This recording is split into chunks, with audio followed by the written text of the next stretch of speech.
Nüüd siis liigume edasi nende panelistidega, kes on teie ees. Esimesena saab sõna vandeadvokaat Hannes Vallikivi ja teemaks on Uno Lõhmuse pärand inimõiguste kaitsel.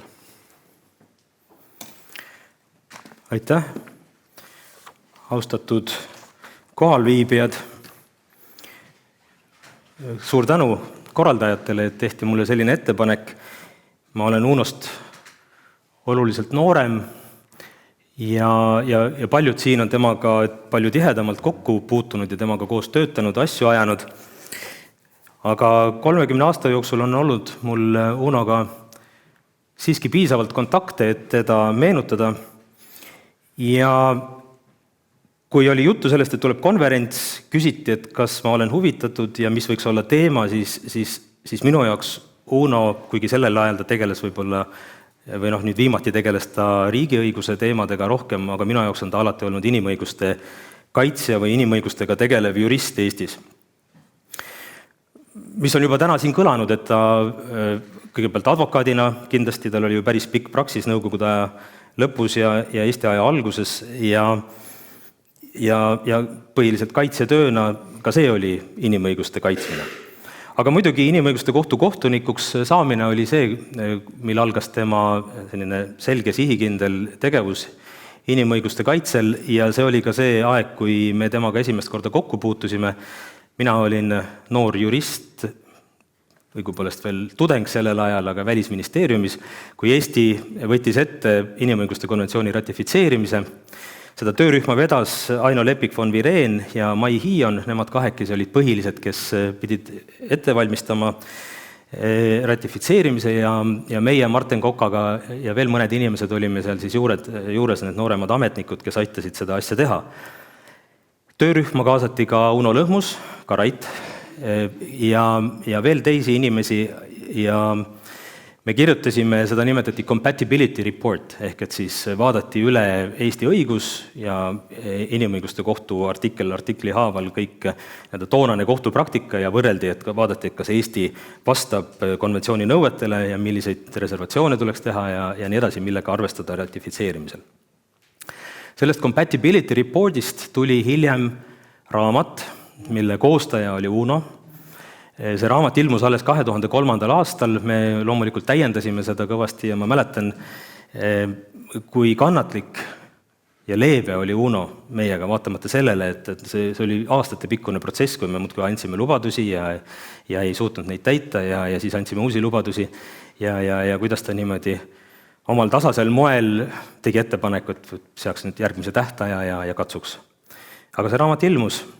Ja tema viimase tööga põhiseaduse kommentaaridega, mille peatoimetaja ta oli ja koostaja, ka seal ma olen talle tänaseni võlgu mõned väikesed tükid oma osas, et mul on selle pärast piinlik ja häbi, aga ma tean, et ka nüüd viimati Uno ei käinud kunagi, ta ei öelnud kõva sõna, vaid üritas leebelt inimesi suunata õiges suunas. Küll ta tegeles inimõigustega ka Riigikohtu esimehena, üks, mis mul, see ei olnud küll tema lahend, aga põhiõiguste teemaline, see oli küll üldkogu lahend, aga relva kandmise õigus või õigus jahipidamisele kui õigus vabale eneseteostusele on mulle meelde jäänud üks huvitav lahend, kus Uno oli eesistuja, aga tema Riigikohtu esimehe aega langes Eesti Euroopa Liiduga liitumine ja seal põhiosa kaebustest või paljud olid seotud pigem sellega, kus tema juhtis kolleegiumi. Ja ka Euroopa kohtus loomulikult oli seoseid inimõigustega, diskrimineerimisalased asjad, kus Uno oli raportöör või ettekandja, väljasaatmised, migratsiooniteemalised lahendid, nii et neid kindlasti leiab.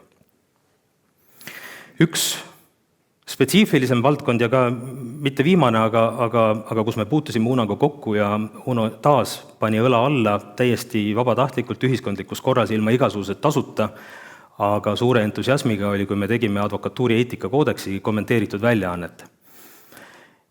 Meie kutseeetika on esiteks advokatuur on Eesti kõige suurem juriste koondav ühendus, meil on üle 1000 liikme, 1000 aktiivset liiget ja meie kutseeetika on väga oluline osa meie regulatsioonist.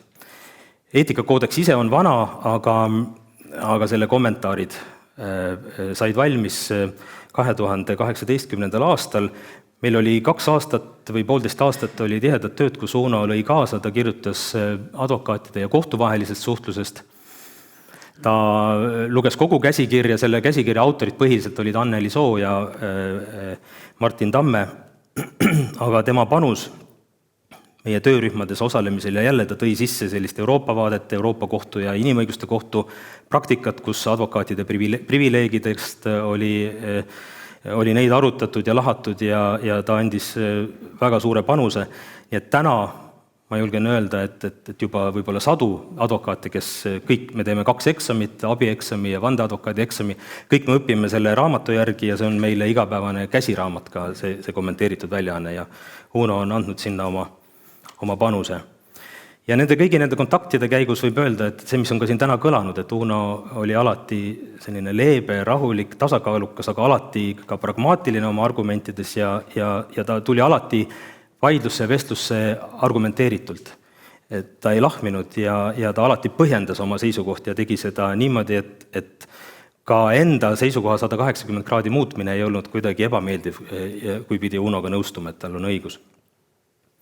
Nüüd tema kirjalikust pärandist, kui ma räägin Uno Lõhmuse kui inimõiguste kaitse pärandist, siis ega tal tegelikult kaanest kaaneni enda kirjutatud raamatuid palju ei ole. Ühest rääkis Eerik, tema põhiõiguse kriminaalmenetlusest, millest tõesti on tulnud 3 trükki ja see raamat on läinud järjest paksemaks. Ja teine raamat on tema mõtteloosarjas 2018. aastal ilmunud Õigusriik ja inimese õigused.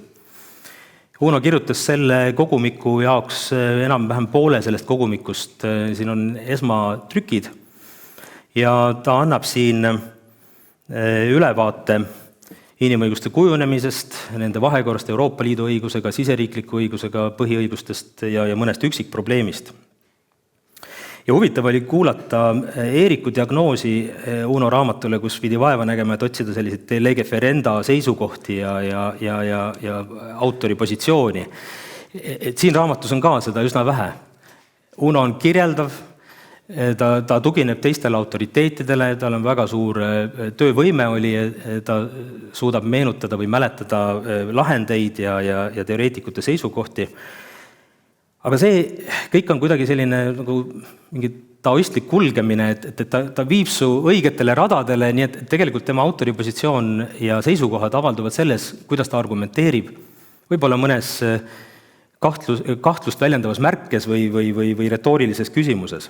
Nii et kindlasti ka siin selles raamatus on see positsioon on olemas, siis ehk et tema vaade inimõigustele. Viimastel aastatel te kõik kindlasti mäletate, eriti just Rahvusringhäälingu portaalis oli Uno väga viljakas kirjutaja. Ja seal saab öelda, et on kahtlemata olemas selge autori positsioon. Ta kirjutas väga laial teemade spektril. Võtame riigiõiguse teemadel rahvahääletus, see oli see abielureferendum, seal tal oli väga selge seisukoht, kohtute sõltumatus, presidendi otsevalimine, obstruktsioon, et kõik need olid poliitiliselt väga laetud teemad, aga Uno suutis neist kirjutada niimoodi rahulikult, võib-olla mõne jaoks igavalt, aga selges juriidilises argumenteeritud vormis ja see on, ma ütleksin, täiesti ka publitseerimist, kokkukogumist ja publitseerimist vääriv pärand Unolt. Ja samuti me teame seda, kes kõik on juriidika lugejad ja kes ikka heidavad sinna pilku, siis autorite seas on olnud ka alati oli Uno. Ma uurisin tegevtoimetajalt Katrinilt, et kas ta oli võib-olla rekordimees äkki, et kõige enam publitseerinud tal on ilmunud kusagil ligi 50 akadeemilist artiklit, pluss siis veel väikesi, seal on toimetajaveerud ja mingid väiksemad nupukesed, need veel lisaks. Et oma ligi 50 artikliga ta päris rekordimees ei ole, aga ta on võib-olla top 3, top 5 igal juhul kõige enam juriidikas, üks enam publitseerinud autoreid, juriste. Ja seal on lätt kõrge, need on kõik akadeemilised publikatsioonid ja väärtuslikud ja ta on sellega panustanud.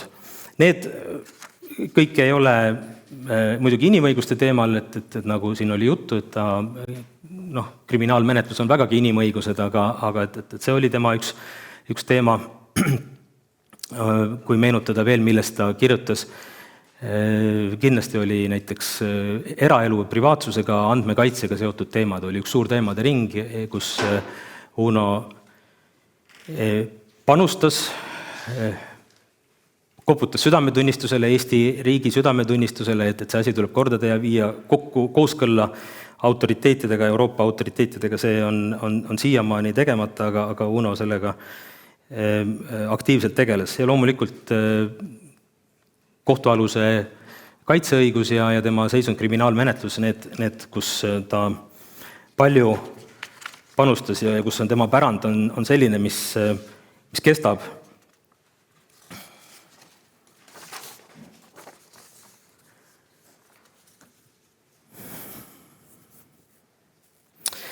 Selle mõtteloo raamatu kohta ma kirjutasin, et ma ütlesin, pealkirjaks ma pakkusin, et see on inimõiguste õpperaamat par excellence. Tõesti, see on läbi kirjutatud põhjalikult ja ta on hariv lugemine, seda võiks alates keskkooli, gümnaasiumi kodanikuõpetusest anda noortele lugeda, seda iga tegevjurist peaks teadma. Selle arvustuse kusagil lõpuosas ma avaldasin arvamust, et see raamatu sisu peab kaua vastu. Sirbis 2019 ma kirjutasin lühikese arvustuse sellele ja täna nüüd oma jutu teise poole, millest ma hoiatan, et see ei ole selline kõrgjuriidika, vaid hoopis vastupidi, poliitiline ja suhteliselt igapäevane, et selle ma pühendaksin küsimusele, et mida see Uno pärand väärt on. Et kõik need inimõigused tänapäeval, mis on nende tänane seisund ja kuidas asjad edasi lähevad, ehk et mis võiks sellest Uno pärandist saada. Ta siin selle raamatu esimeses peatükis, mis on pühendatud inimõiguste tekkele ja kaitsesüsteemile, kirjutab sellest, et ta kirjeldab siis teistele allikatele toetudes, et kuidas inimõigused on tekkinud. Nad on sellised euroopaliku kristliku moraali algupäraga, kuigi on ju väidetud ka, et nad on, ma ei tea, Cicero ja nii edasi, on juba vanas Roomas on väljendatud sarnaseid mõtteid, aga need seisukohad on rohkem kriitikat saanud, et eks ta kristliku päritolu, see meie tänane inimõiguste nii-öelda moraalne baas on. Ta kirjeldab seda, kuidas need on saanud tänaseks universaalseks, ehk et on kujunenud universaalsed inimõigused. Selle universaalsusega ongi täna meil minu arvates probleemid. 2017 Rein Müllerson avaldas Iisraeli rahvusvahelise õiguse aastaraamatus artikli, mille pealkiri oli Uued väljakutsed vanale ideele, sulgudes kõigi inimõiguste universaalsusest. Seesama artikkel ilmus ka Vikerkaares kaksiknumber 10.11 2017. Aastal. Ja Müllersoni tees oli seal see on selline õigusrealistlik vaade inimõigustele ja ta väidab seal, et inimõigused ei ole ei universaalsed ega loomulikud. Ja samuti ennustab ta seal liberaalse demokraatia allakäiku, selleks hetkeks olid Brexit ja Trumpi esimene ametisse valimine olid juba toimunud. Ta kiidab maailma taas multipolaarseks muutumist ja jõudude tasakaalu poliitika tekkimist ja leiab, et see tähendab küll inimõiguste jaoks vähem liberalismi, aga rohkem demokraatiat selle eest rahvusvahelistes suhetes. Me võime mida iganes arvata Müllersoni kohta ja kõik see jutt, ta on ju seda kogu aeg sellisena ka esitanud, ka hiljem, ka tema monograafiates ja muudes teostes on see selline jõudude tasakaalu ja selline reaalpoliitika kiitmine, võib-olla mõni nimetab seda Vene jutupunktideks ja võib-olla tõesti Valdais, ta kohtus Putiniga ja oli au sees või on au sees, aga kui meile ei meeldi sõnumitooja, siis see ei tähenda seda, et seda sõnumit ei peaks tõsiselt võtma. Mul on selle artikliga ka selline isiklik suhe või seos, et ma mõtlesin sellele kirjutada vastulause või siis midagi universaalsete inimõiguste kaitseks. Me isegi arutasime seda Unoga kunagi küll hästi põgusalt ja ta kindlasti ütles, et ma arvasingi, et see on väljakutse, saab olema, ta ütles, et võta see väljakutse kindlasti vastu ja proovi kirjutada. Aga ma tunnistan, et ma ei leidnud häid argumente universaalsete inimõiguste kaitseks, tol hetkel jäin jänni ja see asi jäigi pooleli. Nii aga ma mäletan seda frustratsiooni, mida minus kui noorelt Välisministeeriumis alustanud juristil, kes uskus inimõigustesse, liberaalsesse demokraatiasse, mida see minus tekitas, selline mingis mõttes küüniline asjade otseütlemine sellest, et inimõigused sellisel kujul on tegelikult olematul filosoofilisel või moraalsel alusel. Et nad ei ole ei universaalsed ega loomulikud. Et kui nüüd mõelda, kus see inimõiguste universaalsuse väide tuleb või mis on selle alus, siis selleks on kõigepealt empiirilis-poliitiline vaade on see, et tõsi, inimõiguste ülddeklaratsiooni tunnustavad kõik ÜRO liikmed ja selle hulgas on seal selle nii-öelda koos deklaratsiooniga töötati välja ka inimõiguste paktid, nii-öelda Bill of Rights, rahvusvahelised inimõiguste alusdokumendid, mis küll kirjutati alla alles 1966. aastal, aga need ja veel mitmed konventsioonid, seal diskrimineerimisvastane konventsioon ja piinamisvastane, et need on ratifitseeritud valdava enamuse maailma riikide poolt, tõsi. Nii et poliitiliselt võiks öelda, et need õigused, mis on sinna kodifitseeritud neisse konventsioonidesse, et need ongi universaalsed. Ja teine filosoofiline vaade on muidugi see, mida kinnitatakse esimesena rahvusvaheliselt 1945. aastal ÜRO põhikirja preambuli alguses, kus on öeldud, et põhimõtteliselt nagu filosoofiliselt siis inimõigused, universaalsed inimõigused põhinevad iga inimese kaasasündinud ja võõrandamatul inimväärikusel. Seal preambulis on öeldud, et meie ühinenud rahvad, olles otsustanud esiteks päästa järeltulevad põlved sõjaviletsusest, mis on 2 korda meie elukestel toonud inimkonnale kirjeldamatut muret. Teiseks, taas kinnitada usku inimese põhiõigustesse, tema väärikusse ja väärtusse, meeste ja naiste võrdõiguslikkusesse ning suur- ja väikerahvaste õiguste võrdsusesse. 3. punkt käib selle kohta, et rahvusvahelist õigust tuleb austada ja lepinguid tuleb austada. 4. punkt preambulis ütleb, et siis olles otsustanud 4. kaasa aidata sotsiaalsele progressile ja elatustaseme parandamisele suurema vabaduse tingimustes. Nagu me teame, inimõiguste arengus, rahvusvaheliste inimõiguste arengus vastandusid tugevalt nii-öelda lääneriigid ja idablokk Nõukogude Liiduga eesotsas, aga mitte ainult, aga põhiliselt Nõukogude Liit ja tema satelliidid. Nemad need ja siis ka 3. tol hetkel nimetati, täna on see globaalne lõuna, toona nimetati 3. maailmaks, kes rõhutasid rohkem sotsiaalseid õigusi. Küll kõik need nii-öelda 3. riigid ja Nõukogude blokk, nad unustasid selle juures ära tahtlikult, kui nad rääkisid sellest, et tuleb põhiliselt sotsiaalset progressi ja majanduslikku heaolu arendada rahvastel, nad unustasid ära selle, mis oli siin preambulis rõhutatud lõpus, et see peaks toimuma suurema vabaduse tingimustes. Et seda in larger freedom, seda, kes me mäletame veel Nõukogude Liitu, siis jah, koputati vastu rinda ja öeldi, et me oleme kõik need instrumendid ratifitseerinud ja meil kõik nad kehtivad ja põhiliselt on meil siin õigus tööle ja töö ja eluasemega kindlustamised ja kõik muud õigused. Aga in larger freedom, vaat see oli puudu. 1948. aastal taheti, nagu ma ütlesin, vastu võtta inimõiguste ülddeklaratsioon ja selle juurde kohe ka siduvad instrumendid või siduv instrument, siis konventsioon, aga jõuti ainult deklaratsioonini sel aastal. Ja selle deklaratsiooni ka preambuli esimeses lauses öeldakse, et inimkonna kõigi liikmete väärikuse, nende võrdsuse ning võõrandamatute õiguste tunnustamine on vabaduse, õigluse ja üldise rahu alus.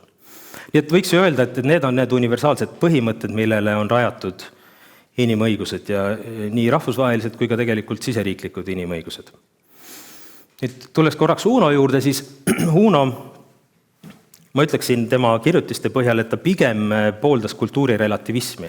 Ta ka ise oli skeptiline nende inimõiguste universaalsuse osas. Ta küll ütles, et ta tunnustab sellist poliitilist universaalsust, sedasama, et need instrumendid kõik on rahvusvaheliselt kehtivad, aga niimoodi sellise moraalse alusena ta ka inimväärikuse ülemaailmset kehtivust, pigem ta kahtles selles.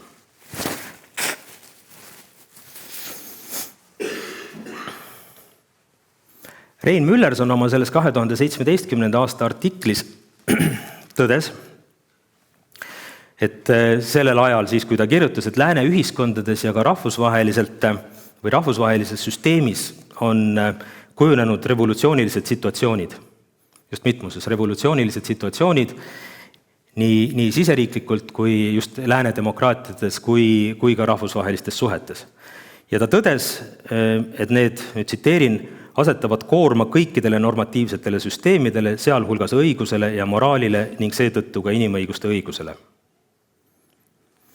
Ja 8 aastat hiljem, täna me peame tunnistama, et inimõiguste vundament jätkab murenemist nii riikide sees kui ka riikide vahel, kui me mõtleme sellele, et on tõusnud kõiki seniseid reegleid ja häid kombeid vastustavad nii parem kui vasak populistlikud poliitilised liikumised.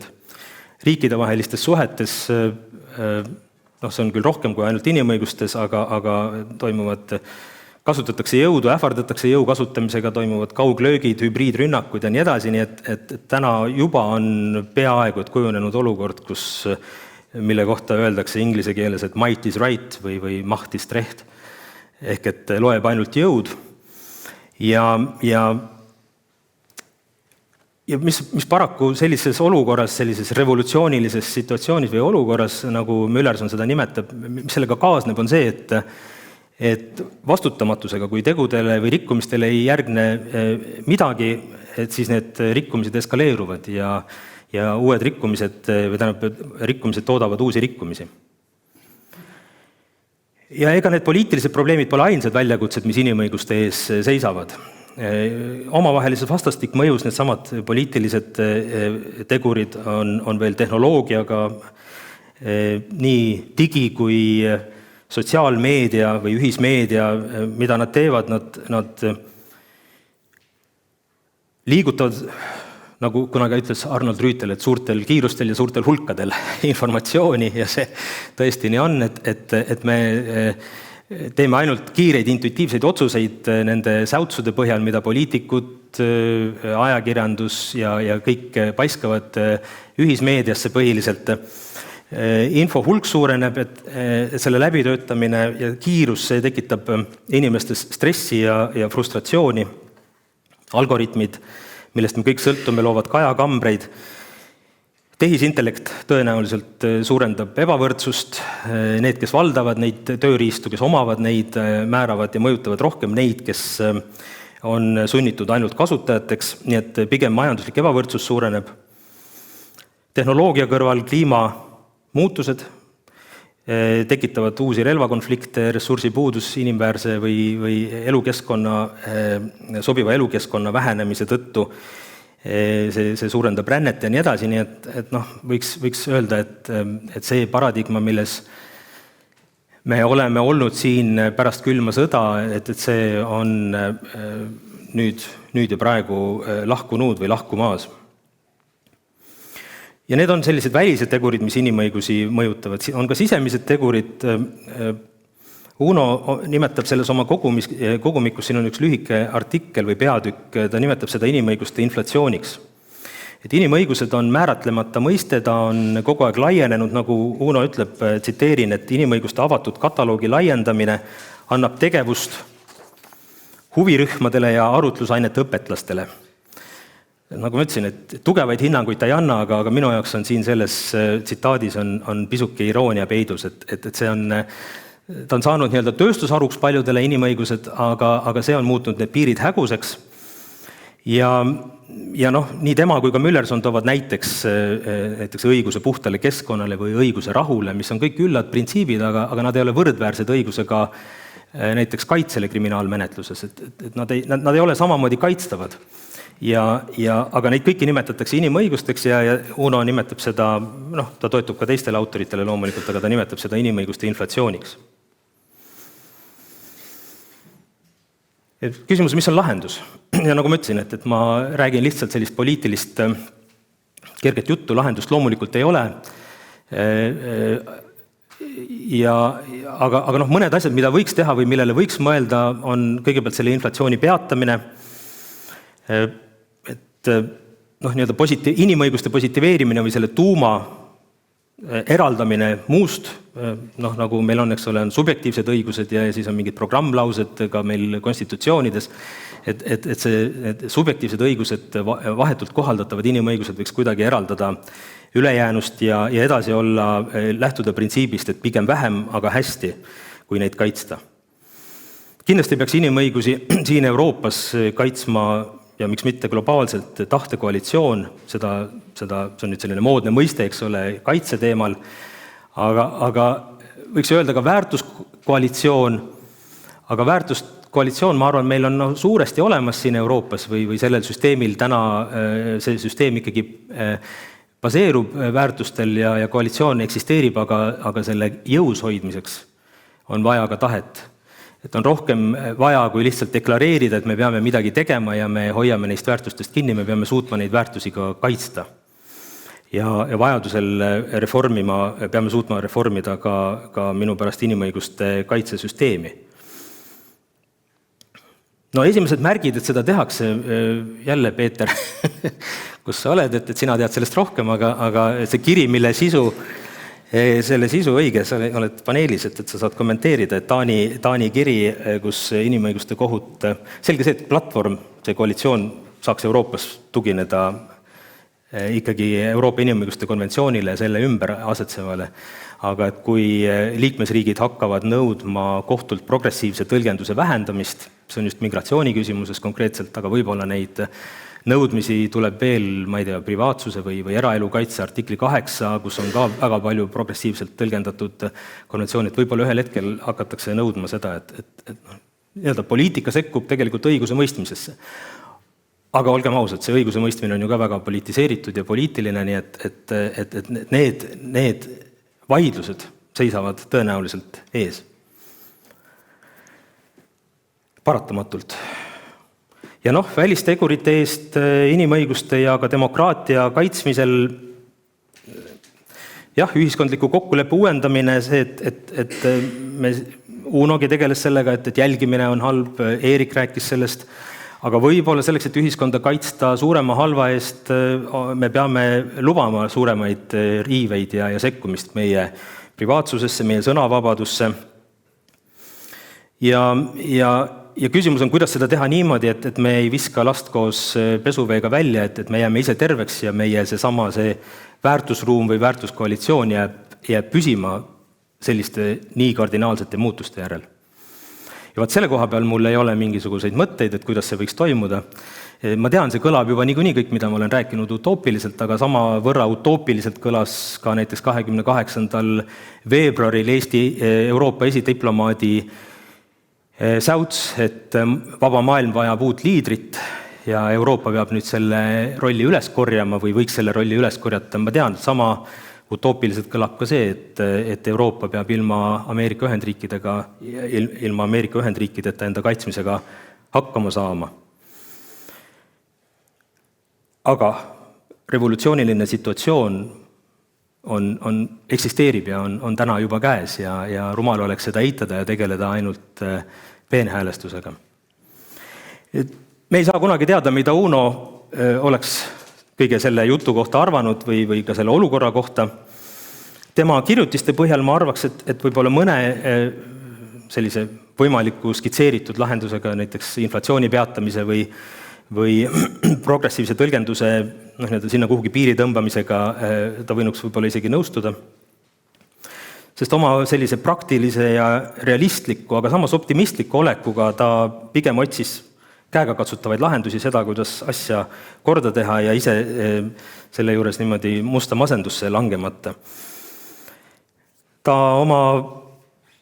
peaaegu kogu oma karjääri pühendas inimõiguste kaitsmisele oma parimate oskuste ja võimaluste kohaselt. Ja kuigi maailm just praegu teeb läbi väga suuri muutusi, siis meie siin Euroopas, ma väga loodan, et säilitame usu iga indiviidi inimväärikusse ja võrdsusse seaduse ees ja et sellega säilib nii otseses kui ka kaudses mõttes UNO pärand ja selle väärtus.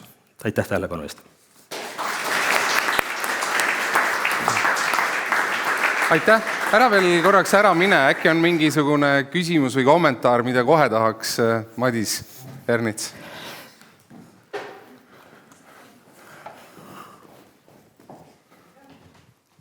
Aitäh sulle!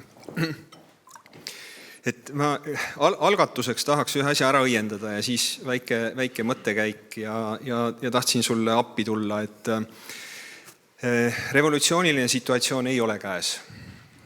Et sellega ma kohe kuidagi nõus ei taha olla. Sest revolutsiooniline situatsioon on käes siis, kui põhiseadus enam ei kehti ja vana kord ei tule enam ühiskonna väljakutsetega toime. See on revolutsiooniline situatsioon. Ja see kohe kindlasti käes ei ole. Ma tean, mida sa tunned, kui sa loed Müllersoni artikleid. Ma tunnen seda sama. Ja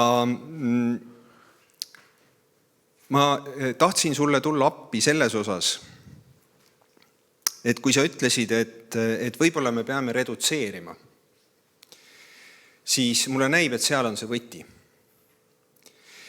Me võiksime teha vahet inimõigustel ja konventsiooniõigustel ja deklaratsiooniõigustel ja nii edasi. Inimõigused on universaalsed. Ja nad on universaalsed sellepärast, et nad on moraalsed õigused. Nad kehtivad moraalsetel põhjustel. Ja see tähendab seda, et nad kehtivad kõigi inimeste jaoks ühtviisi.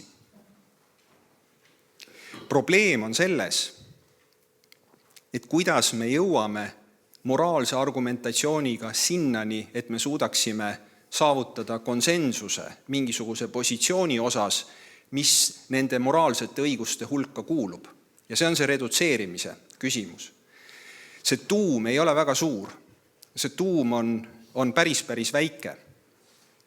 Ja võib-olla ei ole endiselt veel maailmas võimalik seda argumentatsiooniga täielikku konsensus saavutada, küll aga ma leian, et saab tõdeda, et see tuum on olemas, et seda väidet, ma usun, võib esitada.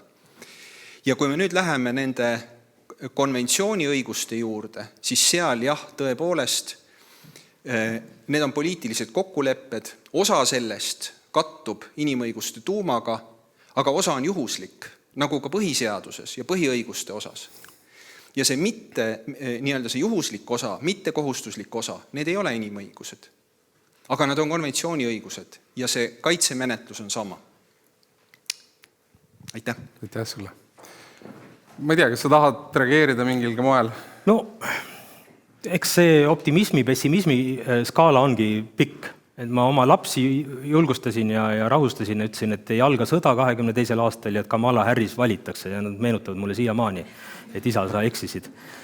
Et kui ma ei kannaks Ameerikat maha, Ameerika Ühendriike ma mõtlen, aga need ilmingud, mis seal on, ma olen kogu aeg arvanud ja räägin ka kõigile, et minu arvates Ameerika institutsioonid on nii tugevad, et nad elavad üle ka Trumpi teise valitsemisaja. Aga mine tea. Et ikkagi väga suur osa ühiskonnast on mobiliseeritud ja on valmis unustama ära üle 200 aasta vanused põhitõed, mis on nende konstitutsioonis, mida on nad kõik õppinud koolis ja nii edasi. Ja seda teevad ka väga haritud ja kõrgetel kohtadel olevad inimesed. Nii et ma ei tea, kas on, võib-olla ma jään ettevaatikule arvamusele selle revolutsioonilise situatsiooni osas. Mis puudutab tuuma, sellega ma olen nõus. Me lasime Ginni välja juba ise 20. aastal oma põhiseaduses Weimaris lasti see veel varem välja, et võeti kataloogi sellised õigused, mis ei olnud tegelikult nii-öelda kodanikuõiguste või põhiõiguste tuum. Et selle piiri tõmbamine, see on üks debati teema, jah. Aitäh, Hannes. Tegelikult me peame nüüd, võtame 2 küsimust korraga ära ja siis sest ma tahaksin mingisuguse aja jätta sinna päris lõppu ka, aga me peame teiste ettekannetega edasi liikuma. Nii, Jaan. Võta mikrofon ka. Mina karastunud marksistina tuletan meelde Lenini geniaalset mõtteavaldust revolutsioonilise situatsiooni kohta, et ülemkihid ei saa ja alamkihid ei taha enam endiselt tegutseda või olla. Ja kas revolutsioonilise situatsiooni Nõukogude Liidus või Venemaal tollal, kas see oli objektiivne või bolševikud tekitasid selle põhimõttel, mida halvem, seda parem. Aga kas sa siiski natukene ei seletaks või ma ei tea, võtab Madis selle, et mis asi see revolutsiooniline situatsioon õieti praegu oleks või kas ta tuleb või ei tule, see on teine küsimus, aga natuke tahaks see mõiste mitte marksistlikust seisukohast, aga mis see tähendab ikkagi? Rahvusvahelistes suhetes Müllerson, nii nagu ta seda juba 2017 kirjutas, ta nägi seda multipolaarse maailma tekkes ja jõudude tasakaalu tekkes taas, et ei olnud enam Ameerika hegemoonia, vaid et kui me ka täna vaatame, Venemaaga ei saa toime, vaatamata sellele, milliseid reegleid ta rikub, teda toetavad Hiina ja teised täna ka Ameerika Ühendriigid ÜRO Peaassamblee hääletustel. Et see on see, mida tema prognoosis, et taas tekib selline külmasõja aegne mitme jõukeskusega maailmakord ja tema nimetas seda revolutsiooniliseks situatsiooniks ja siseriikliku revolutsioonilise situatsiooni all ta pidas silmas seda, mille kohta ka olid tol ajal juba ilmingud ja mis on ainult süvenenud, kus meeldib see meile või mitte, aga demokraatlikel valimistel tulevad võimule järjest radikaalsemate ideedega ja vähem selliseid ühiselureegleid austavad poliitilised jõud. Et ta nimetas neid revolutsioonilisteks situatsioonideks. Nii, üks küsimus veel ja siis... Selline küsimus, õiguskultuuri edendamine ühiskonnas. Kes vastutab selle eest? Kas advokaadid, Justiitsministeerium, kohtunikud, teie arvamus? Kultuur on selline nähtus, mille eest ei saa vastutust võtta keegi üks konkreetne isik, institutsioon, vaid see on kõikehõlmav nähtus. See algab sellest, kuidas me oma lapsi kodus kasvatame, kuidas õpetajad neile mitte ainult ühiskonnaõpetuse tunnis räägivad sellest, kuidas on riik korraldatud, rääkimata sellest, siis, mida väljaõppinud juristid peavad õiguskorra edendamiseks ja õiguskultuuri edendamiseks tegema, et see on kõigi ühine hool. Suur aitäh veel kord, Hannes. Ja ma ütlen eelreklaami korras, et 10. juunil siin samas saalis tuleb siis 5. riigiõiguse aastaraamatu esitlus, kus me selles aastaraamatus saab ühe tekstina, mis me oleme ära trükkinud, on Uno Lõhmuse artikkel ajalehest Edasi 1988. aastast, mis on õigusriik.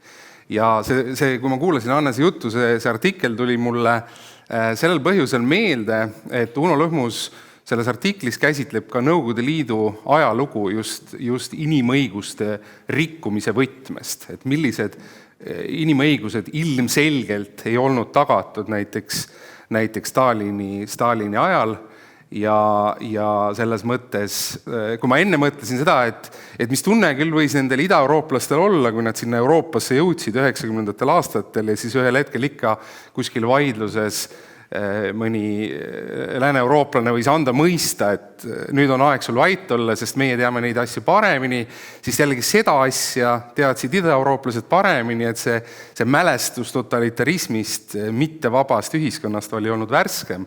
Ja selles mõttes, et see Hannese jutt mulle tundub on hästi oluline, et siin kaalul on palju, kaotada on palju ja meie esivanemad mäletavad neid aegu, kui lihtsalt neid õigusi ja vabadusi ei olnud.